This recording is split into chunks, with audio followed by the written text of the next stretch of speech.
The NGX basically wiped out over 5 trillion naira in a single week. A report from Credit Direct, after having sampled 300,000 active borrowers, it has basically their survey has revealed that out of that amount of people, we have 26% of that population being women, and then men account for 74%. However, that's not the most interesting part.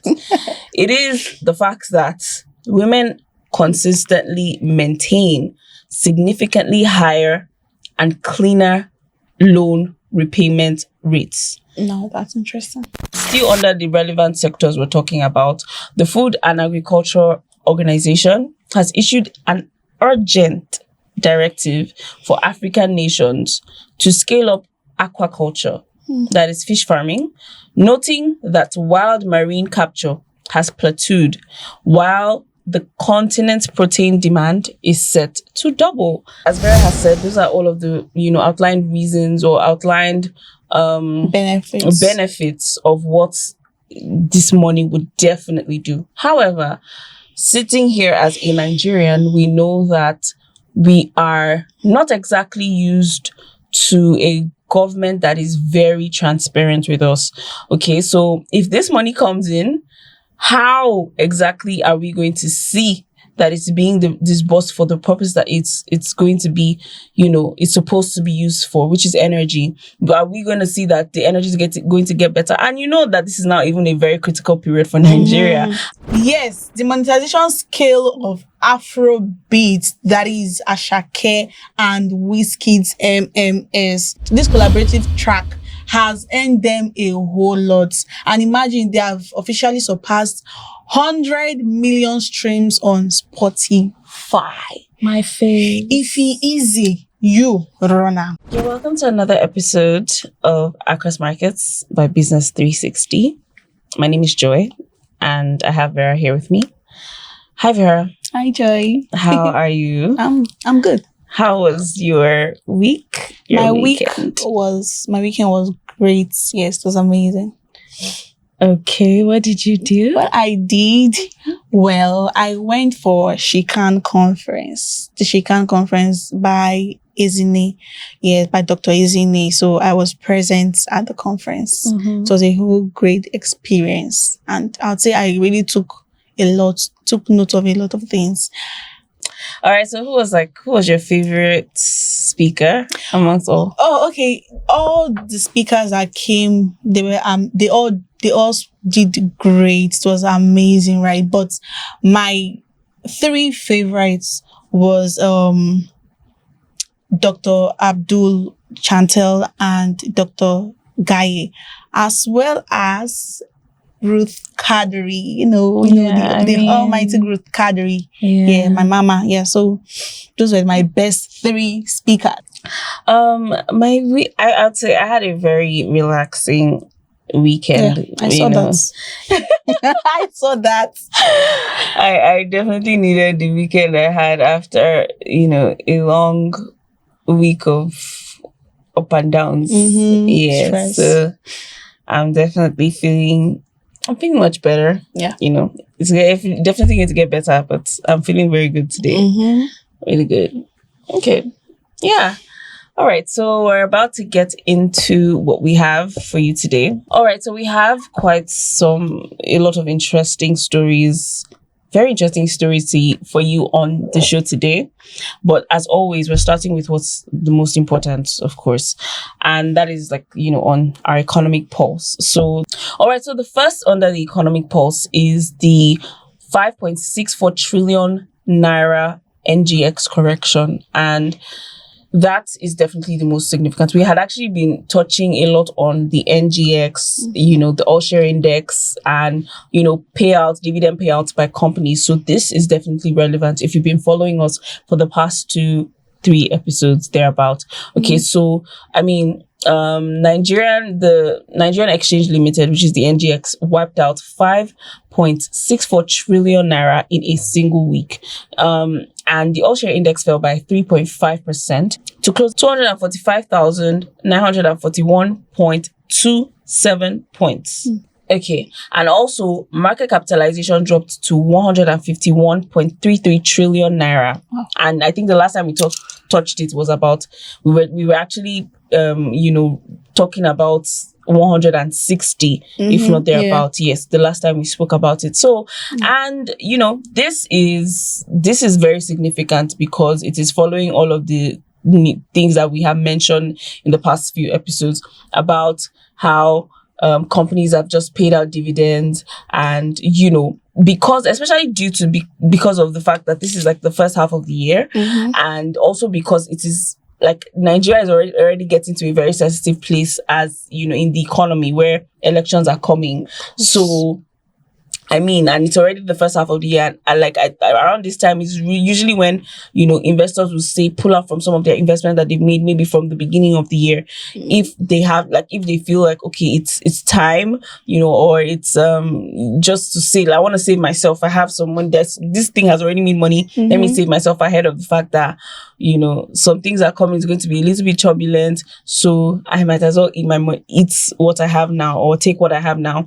But that does not mean take and eat. Of course, if investors are taking out that kind of money, it's definitely going to go into something else. I was even also contemplating, okay, some of these money that like investors have pulled out, from the market, could definitely be entering something else. And we also mentioned the open market operations that the CBN conducted. Does it mean that people are taking their money, their gains, and now they might now put it maybe into safer investments or safer securities because of what is coming, because of what the economy might be standing to experience over the coming months. Okay. So, for what this means, first of all, Vera, what you... Yeah, I feel like, this correction, right? Or let's say the shifting of these funds from the stock. They could be putting that money into, the government's securities. Also we have the OMO bills, right? I feel like that's where this money for this correction to be made. I feel like that's where this money will be going into, also into treasury bills and even bonds and money market institutions as well. So I feel like those are the areas where this money would be going into for them to make this huge correction and all. Yeah. So, and the correction does not necessarily mean that the market is in trouble. I don't think the market is not in any trouble. Sometimes these corrections have to be made in order for for other shifts to come in. Absolutely, you're right.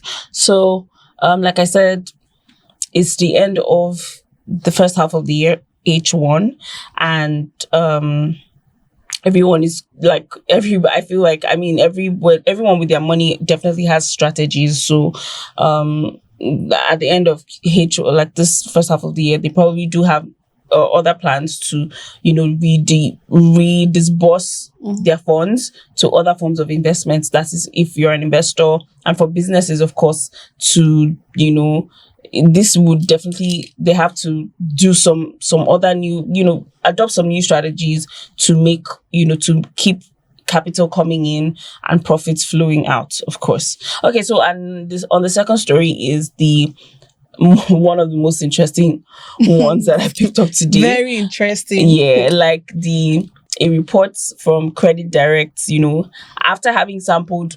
300,000 active borrowers, it has basically, their survey has revealed that out of that amount of people, we have 26% of that population being women. That is like those who take loans. 26% of that amount is showing that okay, women do definitely take a less percentage of loans, and then men account for 74%. However, that's not the most interesting part. It is the fact that women consistently maintain significantly higher and cleaner loan repayment rates. No, that's interesting. I mean, personally, I do think that women are living up to the reputation that they are very credible when it comes to handling money. Money, yes. However, these are questions to push to financial institutions. Like, now you can see that there is this huge gap between the loans or borrowers demographic. You can see that more women have the tendency to pay higher, but then they are not actually getting. I don't want to say that the report did not say that they're not getting access to the loans, but then the report is just that it's less of it is given to more women, which means it could either be that many reasons, maybe that are possibly not having access, or the what's it called now, the structure around the loans, maybe getting loans may not be very favorable to maybe a woman. Do you understand? Or in cases of maybe if she's married, or if she has, some things like that. I'm not saying that that's the case. I'm just stating the facts that could be. And then also maybe I also feel like it could be because, in terms of borrowing, right? Men take more risks, as you mentioned earlier. Men takes a lot of risks, and giving it to men like at that higher level means that they loan more.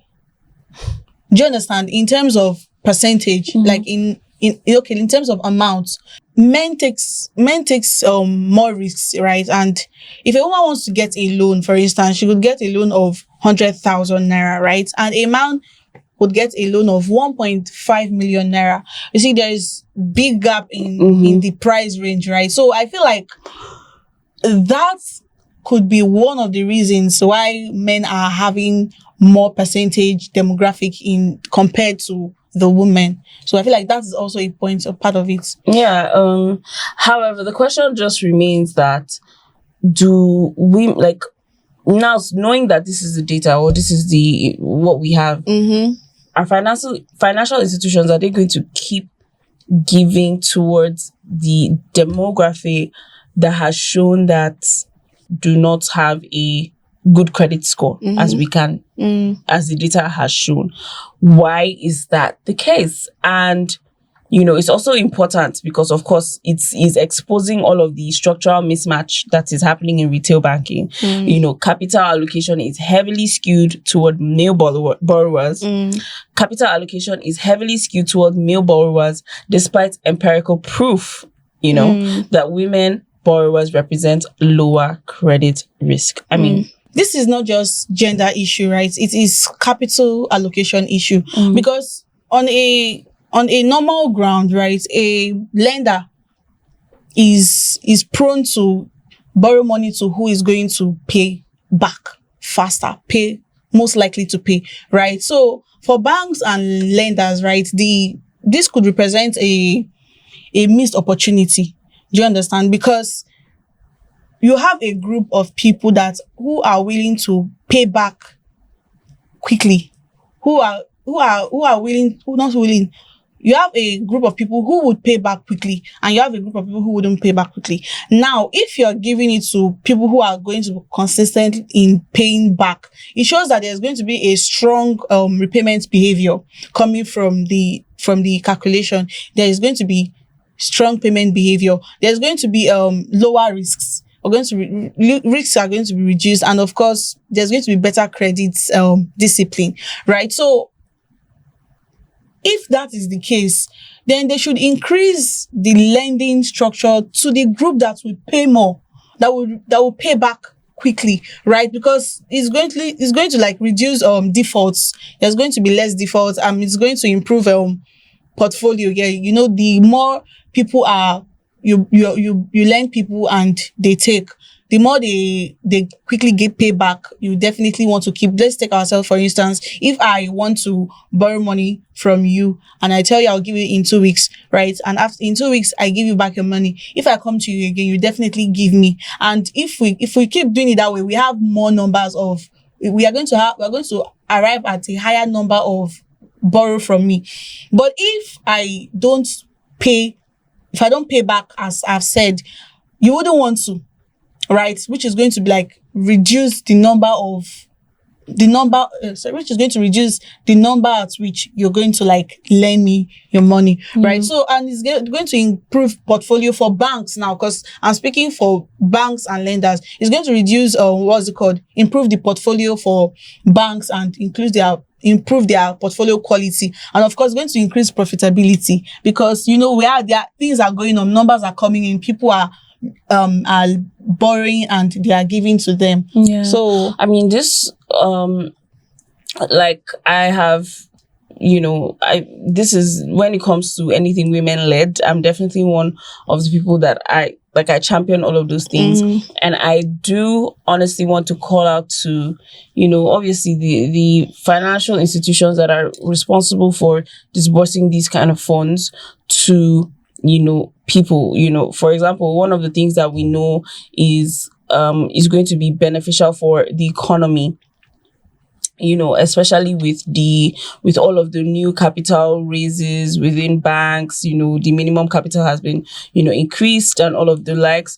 Banks are definitely heavily looking at how, of course, they've raised capital, but they are going to still protect their institute or like their investors first, right? And then, but still like how that capital that they've raised is going to be disbursed is important. And we know that it's part of the it's part of what's it called now, the entire reformation or like banking goals or economy goals to definitely fund businesses within the economy. And we know that women-led SMEs are not it has increased over the years, right?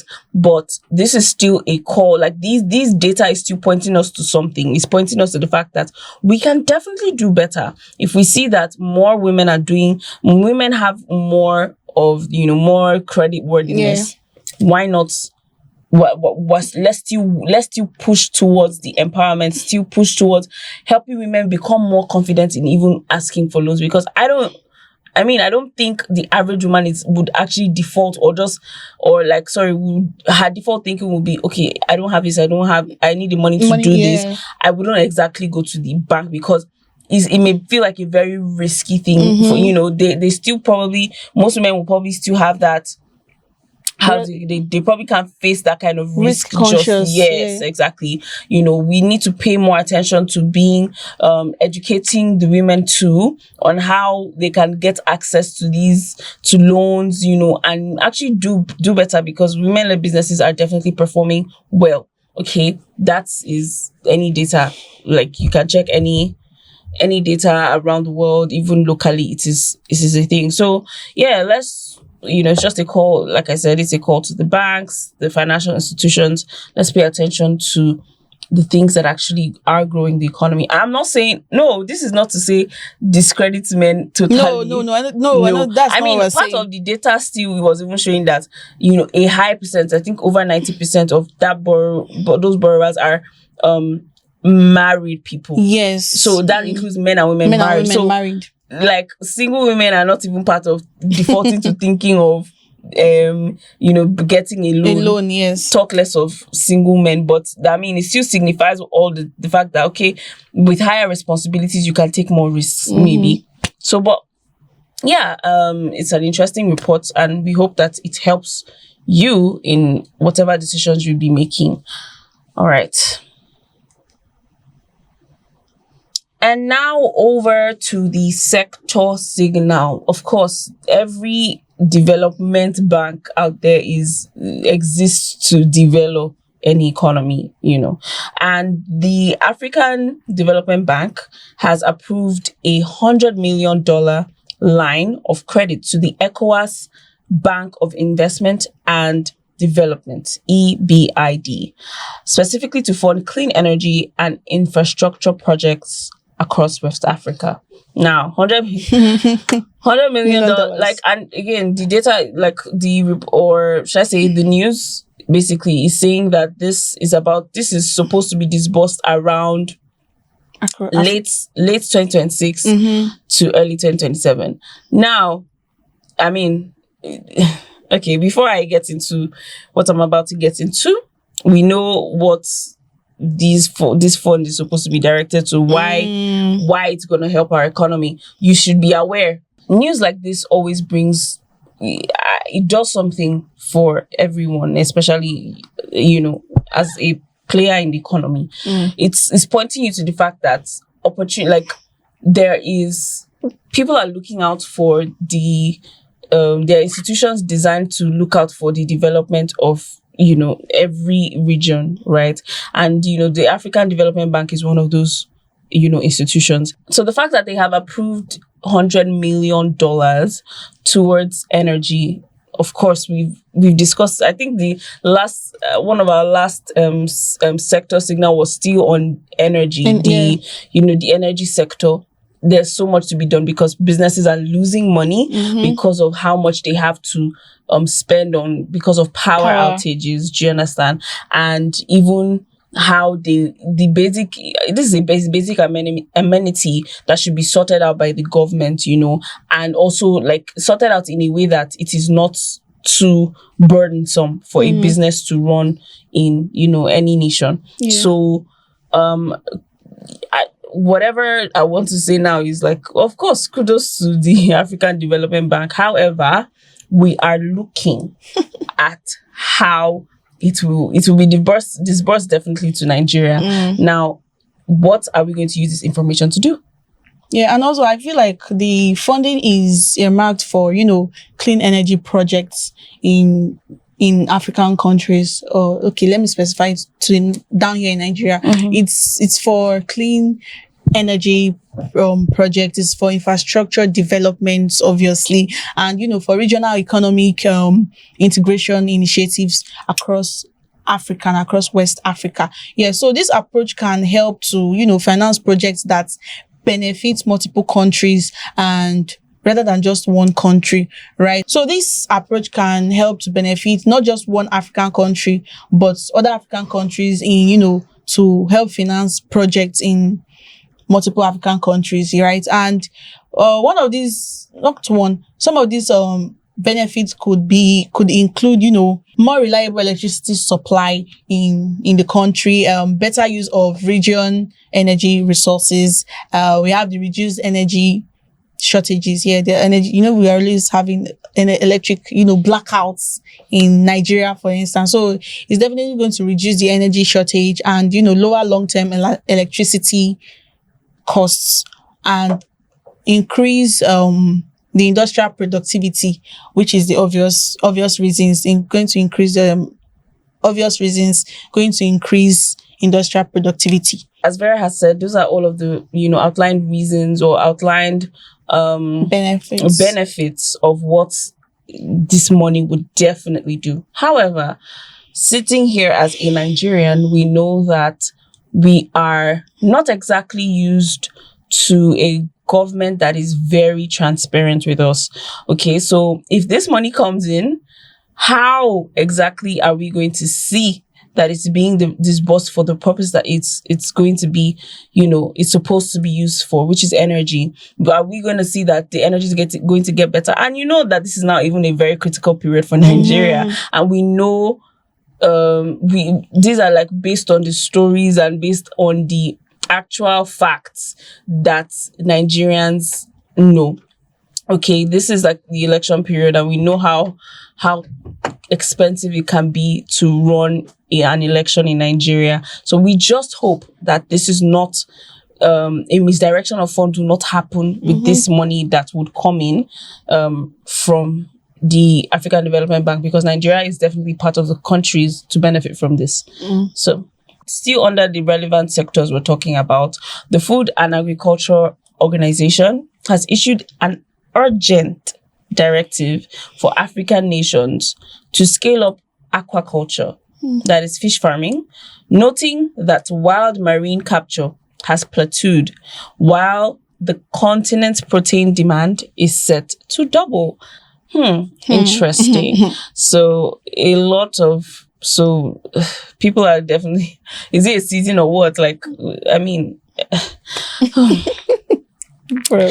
But it is still the most important. Like it's still under one of the most fundamental things that every nation, like us, especially Africa is heavy on food culture, heavy on food agriculture, and that's where most of all our imports, or should I say our revenue, still comes from, aside oil. So knowing that, so this is not news. Okay, however it is, Africa needs to always, there's always an urge for Africa to be the nation that feeds itself and feeds the world at large, because we may have been behind for years, you get, but organizations urging us to increase aqua farming, the aquaculture, fish farming, definitely is because they see ahead, coming from a world perspective, a world view. They've seen, like, yes, the demand is definitely coming, and maybe and Africa is in one of the places to fulfill the needs of the world. So if it starts now to develop the infrastructure it needs for that, for successful fish farming, then we're good enough to see and meet the demand that is coming ahead of time. So yeah, there's definitely going to be massive growth potential for localized feed mills, hatcheries, and cold chain logistics networks. So if you are a business in that line, do not be afraid to push your business. Do what needs to be done. Investors, people are out there ready to invest in fish farming, and anything that's, we can see, if there's demand, there should be supply, and every investor knows, as long as you have the right infrastructure and you have the right things your business needs, or if you don't even have it, but you know how to communicate it, okay, money would definitely keep flowing, and just have to keep trying. So yeah, if there should be immediate policy advocacy to protect and advance that sector. So we're moving to Vera to give us the most, I feel like this is like my favorite parts of today's episode. Yes. Drum roll, guys. So today we're going to be shining the spotlight on entertainment. Yeah, so I want to hum this song, right, to open the floor for this. See this live thing, yes, all about understanding, bro. All right, so right here, yes, the monetization scale of Afrobeat, that is Asake and Wizkid's MMS. This collaborative track has earned them a whole lot.